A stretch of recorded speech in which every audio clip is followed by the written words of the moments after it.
இயேசுவே ஆண்டவர் என்று சொல்வதில் நான் மிகுந்த மகிழ்ச்சி அடைகின்றேன். தமக்கு காத்திருக்கிறவர்களுக்கு, தம்மை தேடுகிற ஆத்துமாவுக்கும் கர்த்தர் நல்லவர். புலம்பல் 3ஆம் அதிகாரம் 24 மற்றும் 25. கர்த்தர் என் பங்கு என்று என் ஆத்துமா சொல்லும், ஆகையால் அவரிடத்தில் நம்பிக்கை கொண்டிருப்பேன். தமக்கு காத்திருக்கிறவர்களுக்கும் தம்மை தேடுகிற ஆத்துமாவுக்கும் கர்த்தர் நல்லவர். இந்த உலகத்தில் அநேகர் தங்களது சிறந்த பங்கு வேண்டுமென்றும் எதிர்பார்ப்பார்கள், எடுத்தும் கொள்வார்கள். இதில் சிறந்த பங்கை விட்டு கொடுப்பவர்களும் உண்டு, இழந்தவர்களும் உண்டு. நம்முடைய காத்திருப்பு கவலை உண்டாக்கும், கண்ணீரை தரும்.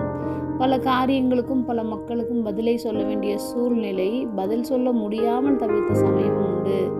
எத்தனையோ பிரச்சனைகளிலும் தேவ பிரசன்னத்தை அவர் உணரச் செய்கிறார். நாம் நிர்மூலமாகாதிருக்கிறது கர்த்தருடைய கிருபையே. அவருடைய இரக்கங்களுக்கு முடிவில்லை, அவைகள் காலைதோறும் புதியவைகள். அவரது உண்மை பெரிதாக இருக்கிறது. கர்த்தருடைய கிருபை நீரூற்று போன்றது, அது ஒருபோதும் வற்றி போகாது. அவரை நம்புகிறவர்களுக்கு அவரது கிருபை போதுமானது.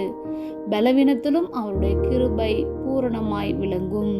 இந்த உலகத்தில் நம்மிடம் இருப்பதை எல்லாம் இழந்து ஒன்றுமே இல்லை என்று நாம் நினைத்து கொண்டிருப்போமானால், கர்த்தர் நம்முடைய பங்காக இருக்கிறார். அவரே நமக்கு போதுமானவராகவும் இருக்கிறார். நாம் கர்த்தரை தேடும்போது அவருக்காக காத்திருக்க பழகி கொள்கிறோம். அவருக்கு காத்திருக்கும் போது நம்முடைய ஆத்துமாவுக்கு ஆறுதலும் மன நிறைவும் உண்டாகும். ஜெபம். அன்பின் பரம தகப்பனே, எப்பொழுதும் எங்களோடு கூட இருக்கிறவராகவே இருக்கிறவரே, உம்மை தேடுகிற ஆத்துமாவுக்கு நீர் நல்லவராக இருப்பதற்காக நாங்கள் நன்றி செலுத்துகிறோம். இயேசுவின் நாமத்தில் பிதாவே, ஆமென்.